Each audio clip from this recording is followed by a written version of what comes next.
Lied Can Fly, podcast for contemporary art song. Hello and a warm welcome to Lied Can Fly, a podcast for contemporary art song. My name is Sabine Berg and I created this podcast to give art song life in the internet and let it fly around the world to whoever wants to listen to it and keep it in their heart, in your heart. And today I'm very, very thrilled because there is a fantastic composer as my guest today. It's Michael Finnissy. Hello, Michael. Hello, Sabine.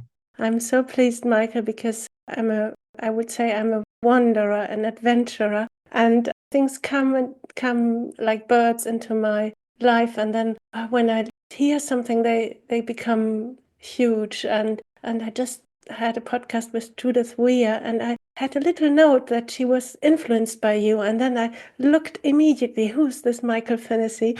And as I'm German, I wasn't so conformed with your big biography and your big work. And then I said, oh, he's so much in dance. Dance has been a very important part in his work. And I connected immediately because whenever I worked in the opera or with composers, I thought contemporary dance and music is so important. And Hans Werner Henze was very much working with dancers, and the music of him, as I think, is very close to dance. And now I have to present you a little bit before we start talking. But initially it started with being very close to dance. So Michael Finnissy is born in London, and he studied at the Royal College of Music in London and then in Italy.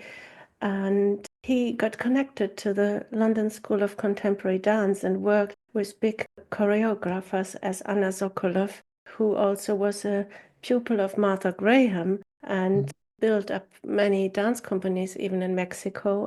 And then later on, she got lifted, how you say it, into the Hall of Fame of the National Museum of Dance in the United States. So it must have been a very important artist to work with. And then he also created a music department in the London School of Contemporary Dance. So that's very important, that music and dance connect to each other, and that composers write for dancers. And as in Germany, they killed all the dancing companies in the last 20 years. There's not much chance for composers nowadays to do this. So that's why I always emphasize on the importance of it. He was guest at the festival in Bath, in Huddersfield, in Almeida, in Donaueschingen at the Bergen Festival. And the Harvard University dedicated him an own festival in 1999. Michael was teaching at the Royal Academy of Music, the University of Sussex and Leuven, and was professor at the University of Southampton. And he got a once-in-a-lifetime commission by the Koussevitzky Foundation.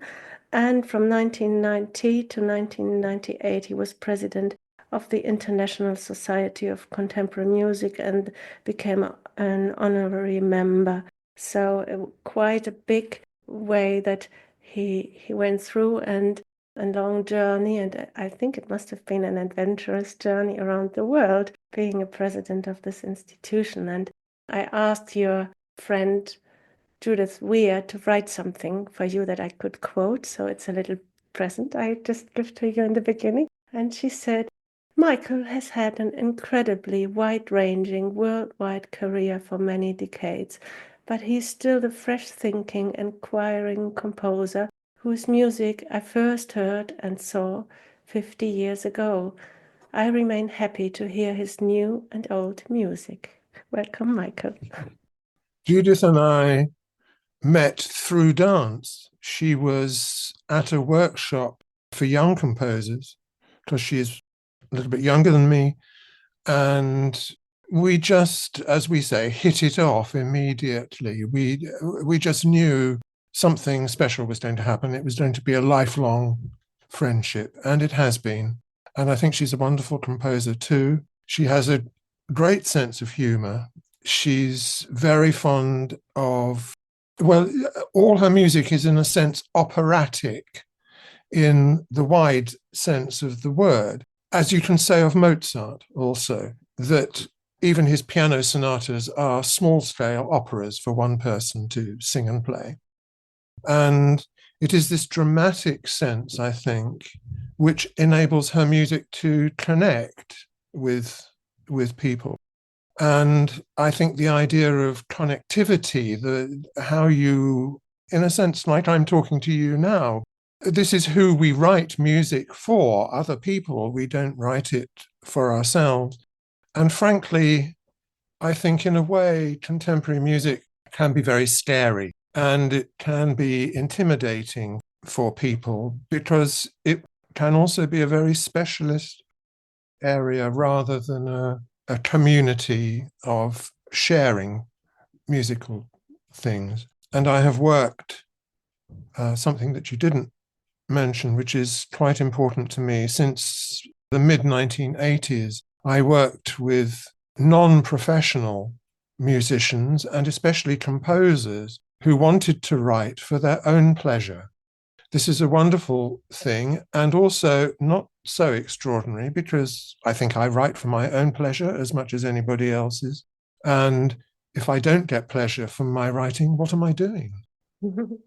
So it was good to work with these people, and they had wonderful ideas, sometimes very difficult to execute in practice because their lack of expertise was critical. But I've stayed in touch with their organization. It's now quite wide, and there is a group of similar-minded people in Berlin, one in Maastricht, which I helped to set up, and they are doing good work. It's on the periphery, of course. It's not at big festivals, and I think everybody is a little bit snooty, a little bit snobbish about this. But the important thing is that music continues to be made and understood at a certain level by more people, not just specialists. Yeah, you said that music is about connectivity, and I find something I would call, I don't know if that's the right word in English, but I would say immediacy. When I listen to your music, I have immediately access to it.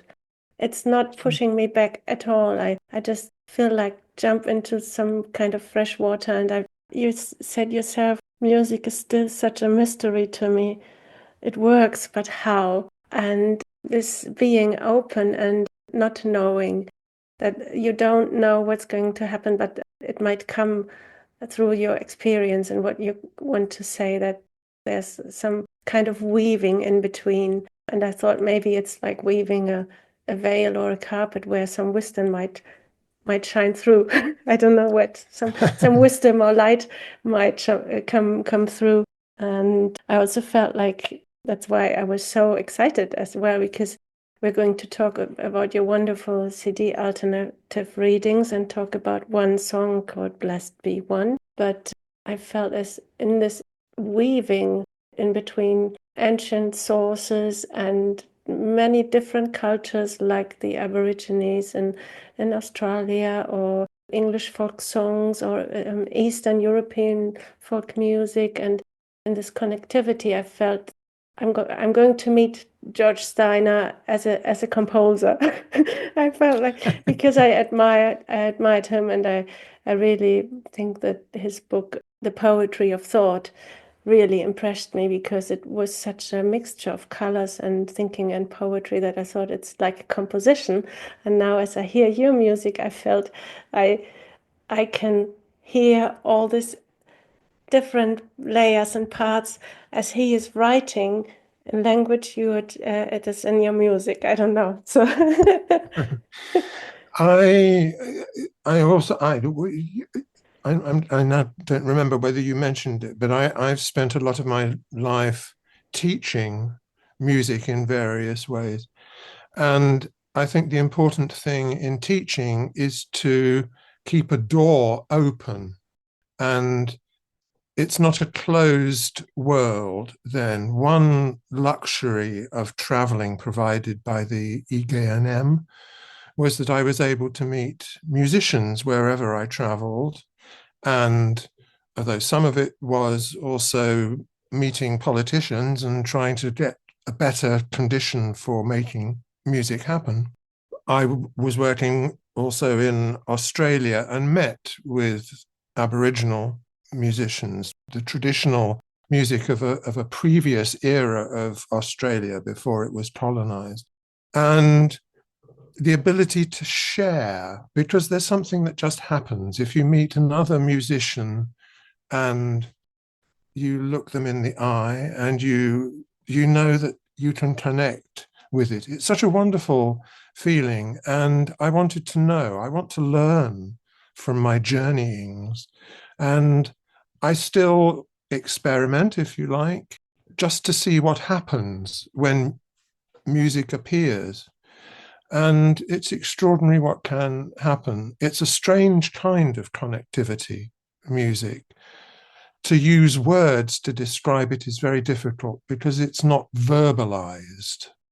Music is happening somewhere in here, but through here. But this is not very good for describing it. But that's the good thing about the podcast, that navigating through what we can't talk about is a huge adventure every time. It is. It is. Beethoven said exactly the same thing, that music cannot really be understood in a way that other things can be. It doesn't work in that way. Mm. And I'm still puzzled by it, but it is an extraordinary medium.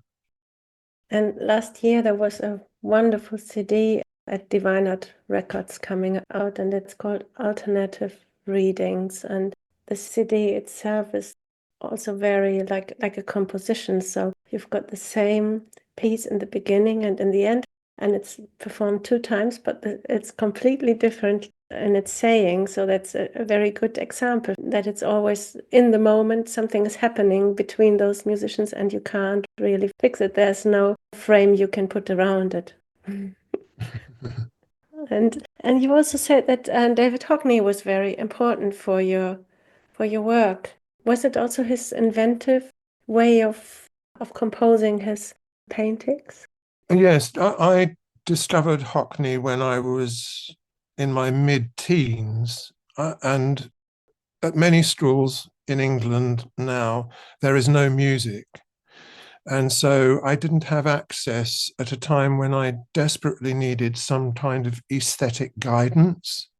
And so I turned to visual arts. And my father was a photographer, and he documented the rebuilding of London after the war.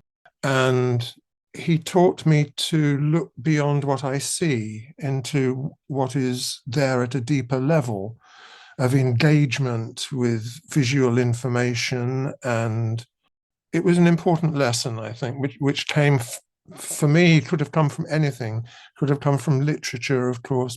People, I think composers like Boulez, for example, were very much influenced by literature. But for me, it was visual art. And Hockney was not that remote in age from me. He's probably 10 or 15 years older than I am. I went to his first major exhibition in London, and the other painter who was important for me at that time, still is Robert Rauschenberg, because Rauschenberg is very inclusive. He takes a lot of risks, some of which don't really work for me. And I think that's a good way to make art, just to play with it. And one finds less of that in music, as far as I could find at that time. Less immediacy, less humanity in music. This was the 1960s, 1970s. England had finally caught up with 12-note technique, and all this apparatus that you had to engage with was really as bad as the way music was being taught in the music schools at the time, which was all about Palestrina. And Palestrina is a wonderful composer, amazing composer. But you have to look at the principle behind the work, not simply imitate the technique of it. And this is something else I learned from painting, from the freedom of the brush, the freedom of the camera lens, and so on. You can learn a great deal from that, And then which is you wrote, not taught. sorry to interrupt, then you wrote this major piano work, The History of Photography and Sound, that was performed by Ian Pace in 1996 and became a wonderful record. Was it dedicated to your father, or was it connected to your father? There's a preface in the publication which tells a story about my experience of working with my father, watching him work. And I suppose it is, yes, implicitly dedicated to him. But I owe so much to so many other people. It would take a whole book to make a dedication. It would be longer than the piece of music.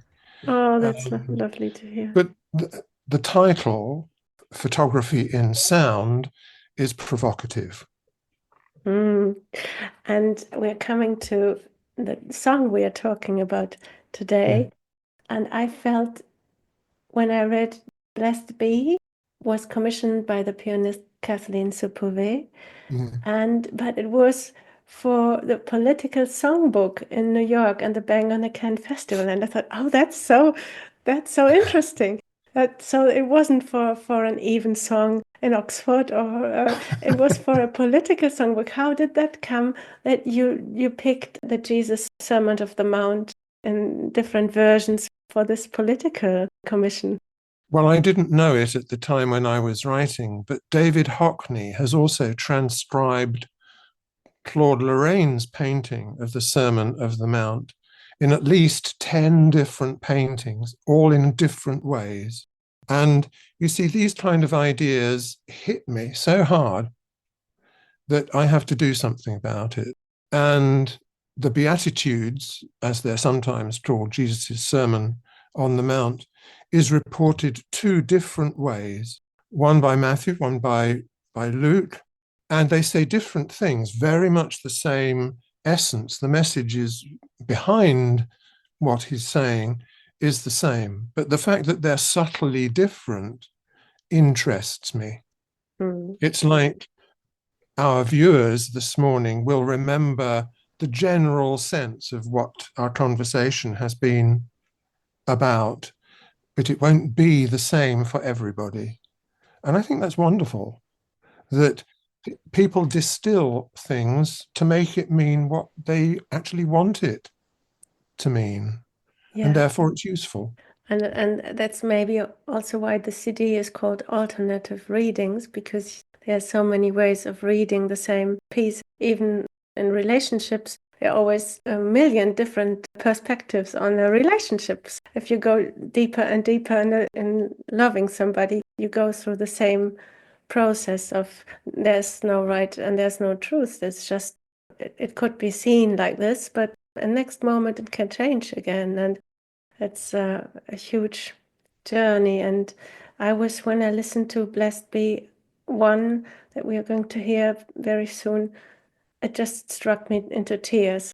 It is performed in such a wonderful way by Lotte Betts-Dean and the Marcia's trio and Josef Havlat. Sorry for my English, but it is so pure and there's some simplicity in it. But when you try to sing it in the car, you can't really do it. There are so many little things, like with Mozart. Mozart is also very tricky to sing. You think it's easy, but it's so difficult. And you sent me the PDF, the notes, and I saw it. It was done with handwriting. Do you always write with the hand or just sometimes? I like the physical engagement with the notes on the paper. Yeah, and it's so beautiful. I felt it's like a piece of dance as well. And when you say about Hockney with the different versions, I always feel that this aspect of dancing, like a dancer is never stopping. There's always another movement going through the hands or the feet or the body, and it's volatile and floating, and there's something pure in it, and maybe unconscious and conscious at the same time. I don't know. So I felt that different versions of Blessed Be. So we've got Blessed Be 1 and 3 on the CD, but there's also a Blessed Be 2 and a Blessed Be 4 that we are missing. But maybe one day we will be able to hear the whole cycle. Yes, there is a performance coming up actually at the Three Triers Festival here in the north of England, or mid-north of England, this summer. And it's the first time that the 4 songs have ever been done as a cycle. And I'm rather looking forward to seeing how it works, whether it's going to be too much. But we'll see. Shall we listen to it now? Yes, please.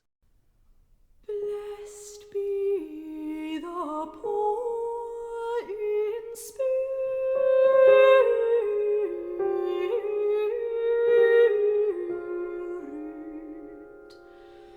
for theirs is the kingdom of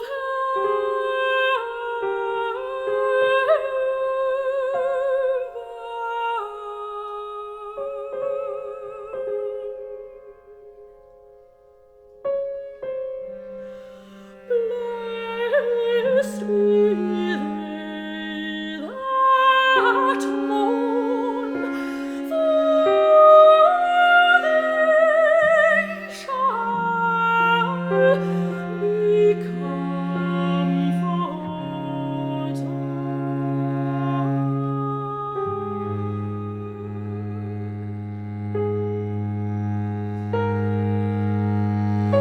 Blessed be the meek, for they shall inherit the earth.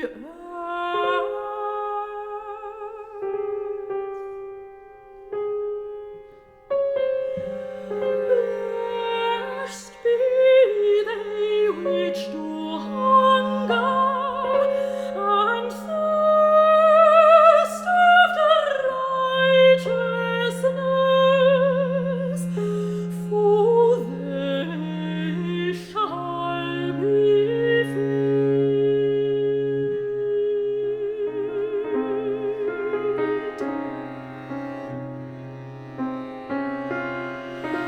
Blessed be the merciful, for they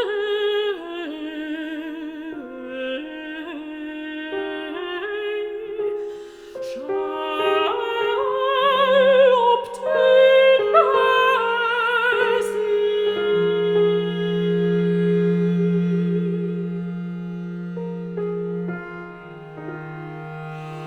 Blessed be the peacemakers, for they shall be called the children of God.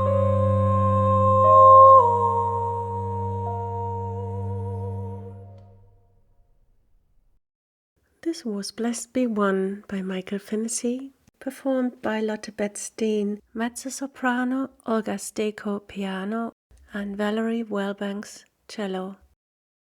It is part of the wonderful CD Alternative Readings at Divine Art Records. Now it's time for our first little ad. The Lead Can Fly podcast is proudly supported by the first inversion family of labels, Divine Art Métier, Finnissy, Diversions and Echozone. From early music to today's most cutting edge, discover something extraordinary at first-inversion.com/recordings. After today's episode, we invite you to explore the rich catalogue of Michael Finnissy's music at first-inversion.com/Finnissy and enjoy 20% off with code LEADER at checkout. I'm just so ravished, or you say overwhelmed. I'm just happy that such a nice piece of music went through your hands that I can't decide if I sometimes I thought it's like an early morning song, and then I think, oh, maybe it's an even song, and then I think it's an every day and every night song. But I felt it was so pure and universal, and there's so many little twists in it, and it's made with so much love. It was certainly made with love. but it took all times of several days to actually get it right, put it on paper. And its origins are also a little bit complex. It's a fragmentation of the kind of thing that a folk singer, English folk singer in particular, would sing. And it interested me that the history of hymnody and sacred song, not only here, but when the British people traveled to America in the 17th century, they took this tradition of singing with them. And so white American sacred song is based on English folk models. And these were sometimes very badly collected by people in the later 19th century. They took all the ornamentation, all the decorative flourishes, which in a sense are personal to every singer. They removed those simply to examine what they thought was the pure melody. But of course, the pure melody is everything in the folk singer's mind. How he personalizes or how she personalizes what she is singing is not, but might be, or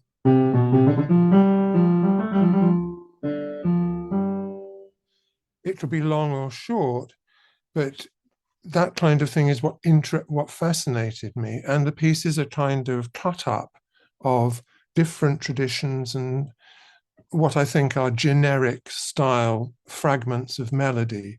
And in fact, if you looked at my sketches for the score, you will see that there are about 200 different bits and pieces all assembled, which maybe makes it sound a little bit like Frankenstein's monster, but I hope it doesn't sound like that. If you find underneath the basic melody, then you can improvise your own melody. You can. I was so fascinated by it because there's something so pure in it. And then I felt that there's all this game with twists and shifts, and it makes it so interesting. And I just admired the way Lotte Betts-Dean is singing it. It's just totally wonderful. And the whole CD to me is like a big composition. So before Blessed Be One, you will be able to listen to a wonderful piece called Botany Bay that was close to this Aborigine culture. And there's a centerpiece called Wisdom it's a very recent piece. It was written during the lockdown and commissioned by the Marcias Trio. And it was written in 2020. And in Wisdom, I had this feeling when I heard it the first time, I felt it's a very central piece to your writing as well. Different languages and that kind of floating and searching and finding and moving in it. I felt it was a whole little world, this piece, Wisdom. I can only do what I can do. They are always written on several impulses, but they have to be impelled. Mm-hmm. And I don't think I'm very good at talking about music. One should never say what I just said about how Wisdom was actually put together, because it's not really necessary to know that. What happens at the end, of course, isn't the process. The process is actually getting it to a certain point where it's white hot, so that it really feels you can engage with it. And I don't think the journey is important. People must make their own journey with the piece as it now is. I've given everything I could to that particular moment. And then there are many lieder on this wonderful CD that I would like to recommend to every listener, and they can buy it as well at Divine Art Records. And the last lieder, songs from Goethe, An den Mond, in his 3 versions, and it's so impressive that I wanted to ask you as well, how did it come that you picked this Goethe lieder? And I felt that they've been part of a long journey as well, so that they are very important, and that's why they might be at the end of the CD also, because they're quite new. They're written in 2021 and 22. I wrote the first two of them as birthday presents for two composer friends of mine, Christopher Fox and Andrew Tuvey, partly out of admiration for their music, but I just like to give music. And yes, certainly Goethe must be a part of every intelligent person's life, I think.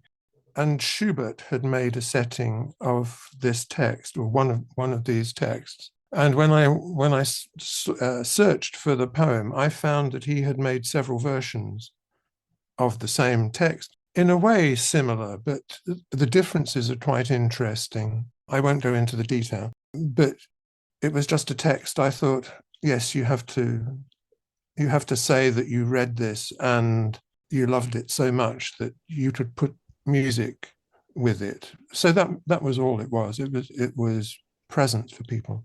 And it's also, as there are many versions, it works with alternative readings as well, because there's so many ways of looking at those versions that Goethe himself corrected and moved and transformed all the time. And the last word in the third song and poem of Goethe is the word ganz, that whole, that impressed me a lot, because it's all the suffering and all the you go through completely, ganz. And I love this a lot. I mean, I've been living in Weimar for a while, so very close to the Ilm Park, and I know this river of Ilm, and the power it has is so fresh and wonderful. And when I heard your songs, I felt I would love to show you the river of Ilm, because it's about the moon and also about the river that always goes on. And then in the end, you never missed anything because you went through it completely. Was that some kind of a credo, how you live, how oneself wants to live, if he hesitates or if he decides to go through it completely? Was that something that triggered you as well in the poem? I guess so. I'm a great believer, if I can, in carpe diem. Seize every day to do everything you can. Yes, I mean, I suppose I have a busy mind. It's always engaged with something, but I feel I can. Well, I know I can only express that properly by writing music. Or writing is a strange word to use about what one does, because it's, in a sense, the thoughts need focusing, and there are other things that happen when you write. A lot of critique on the moment itself, and it can be quite frustrating. You lose a lot of information because of the speed of the hand is so slow to make a note, and because also when you choose, which you might think is intuitive, if you choose a particular symbol, a quarter note or a half note or a 30-second note, the sound is always going to be the same. It's always going to be that pitch, but how do you write the note? And every note that you make a decision about will then imply something else to the next note that you put down on paper. So if you choose a 30-second note, the next note is less likely to be a whole note. It will be another 16th note, or do you understand? I mean, it's a sort of, one is transcribing life all the time as it happens. Even if you make plans and diagrams and lots of things, one can get too embroiled in the moment to actually then see the whole architecture of the piece.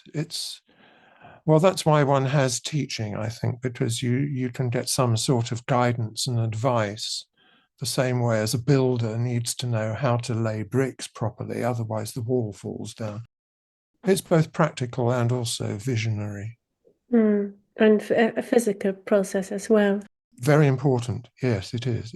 Well, you said dancing. It is a kind of dancing with the brain. And is it that sometimes, when you told me that you have a wonderful dog and you're a dog walker, so is it sometimes while you're walking outside and breathing fresh air that things come to your mind? So is it Well, I certainly have time to do that because she's a very slow walker. Hmm, Being a terrier, she sniffs everything, and it can take 20 minutes to make a 5-minute journey.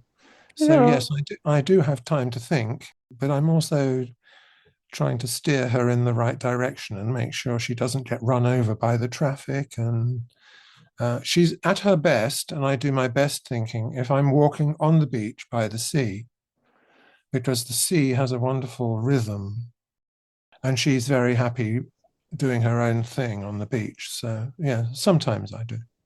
In our emails, you said about your dog Bella, her world is mostly at ground level and Yeah. perhaps even more highly centered than ours.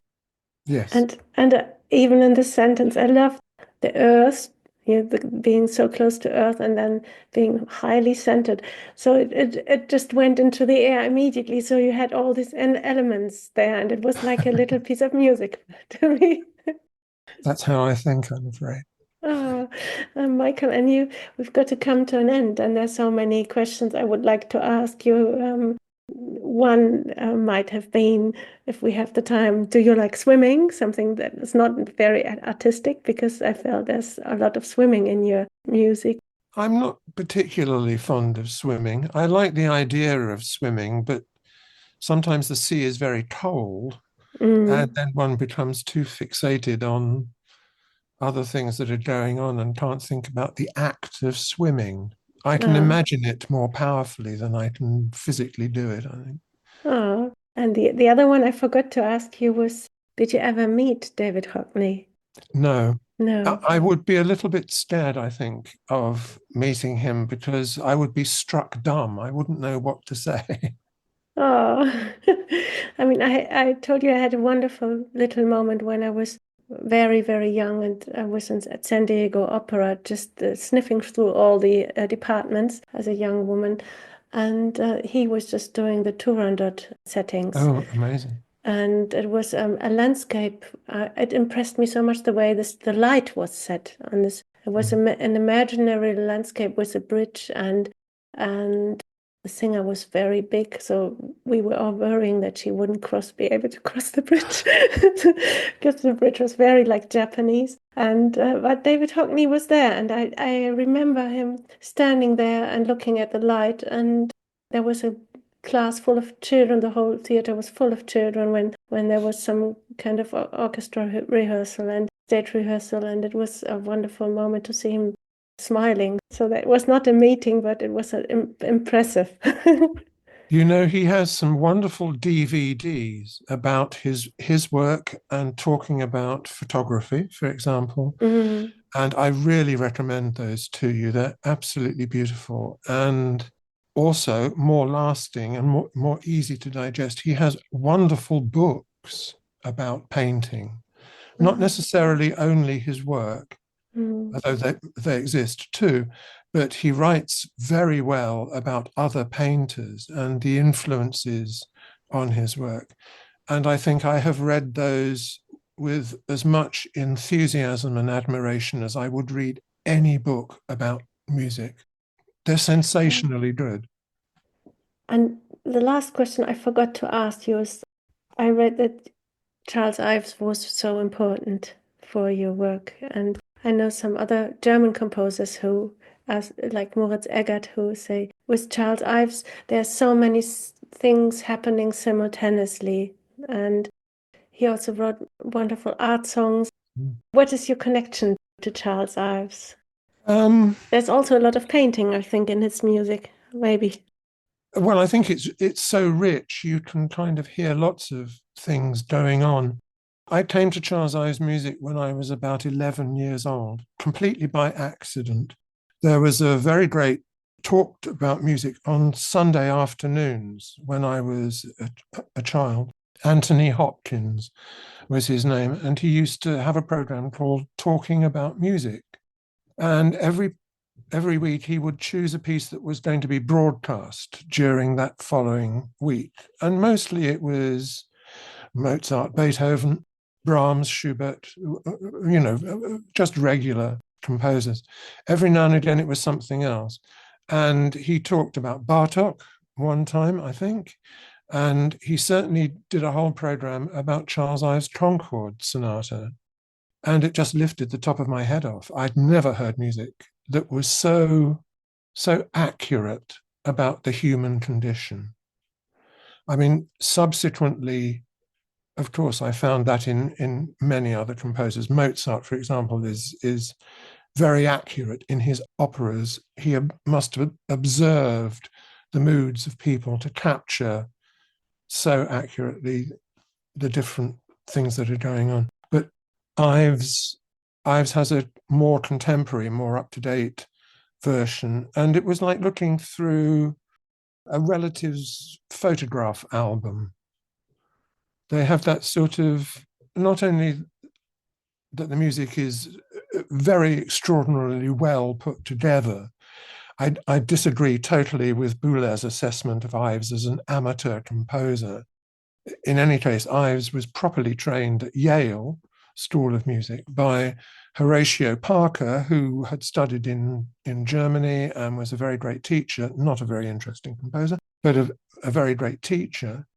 And I think Ives' music has an immediacy that is very touching in a way that quite a lot of other music is not. I'm not interested in music as technique particularly. So many different layers come together and you can't really fix it. So it is not strict. It is so free. And what I felt during my research that there's a lot of freedom and twists and, yeah, as you say, alternative readings. So there's no fixed approach on it, and at the same time there's a connectivity of everything. I guess so. I mean, I probably respond to it emotionally as much as I do technically. It's like talking to you. I don't know what he's going to say next, but I engage with that, and it's always interesting. So there's always something happening. Yeah. And I can listen to it hundreds of times. I mean, the songs I must have listened to dozens and dozens of times, and they're always completely fresh. Oh, thank you, Michael. So there's a lot going on. I hope we continue this conversation in emails, because I hope so too, because every podcast, I don't know what's going to happen next. So in the end, it's also some big adventure, like going on the sailing ship, and you don't know where the podcast will end. The only thing you know is after 40 to 50 minutes, it will be ending. Spontaneity is very important. The real you is the more interesting one than the one that makes notes. I found very quickly teaching that I couldn't teach from notes. I amass all this information before a lecture, but when I give a lecture and I've got the notes in front of me, I just close my notebook, because nothing's happening. And I did a talk the other day at the church for people who were not musicians but wanted to know what a composer does. And I made hundreds of notes looking up all these people that had written anything at all about composition and composing and da. And at the talk, I just had to put it on one side and improvise. And they said at the end, "Oh, you gave so much of yourself." And I think that's, what else can I do? So it was enough. I'm so thankful. It has been a wonderful journey, and to the end of the year there will be new CDs coming up, because you're going to be 80 next year. So there's a lot going on at the moment, especially at Divine Art Records. And I just can say thank you so much for giving me this interview. And I forgot to tell you that there's one book about you, Uncommon Ground, the music of Michael Finnissy, and it's worth €851 at the moment on Amazon. €851 for the second-hand version. So I hope that maybe for your 80th birthday, this book will be having you. I don't know what's going to happen. I mean, the usual things, possibly when I'm not planning anything. And I'm so sorry that I don't, I think, have any more copies of the book. Otherwise, I would send one to you, but I only have my own copy of it, and it's now rather dirty, and it's wrapped up in newspaper, and I can't possibly I can't possibly send such a horrible object to you as a present. If I can find one somewhere, but I'm aware, because I do sometimes do shopping on Amazon, I'm aware that there is that ridiculous expense, and well, perhaps it will encourage the publishers to reissue it. Yes, that's why I wanted to mention it, that $851 might be a little bit too much also for Absolutely. or Don't just do it. If you see that it's advertised somewhere, tell me and I'll buy you a copy. Thank you so much and have a wonderful day. And you too, Sabine. It's been a great pleasure. Thank you very much. This was Lead Can Fly with Michael Finnissy. I hope you enjoyed it and you'll join us next time. If you want to support this podcast, you can become a member in the Lead Can Fly community. Just go on steadyhq.com, Lead Can Fly, and choose your subscription.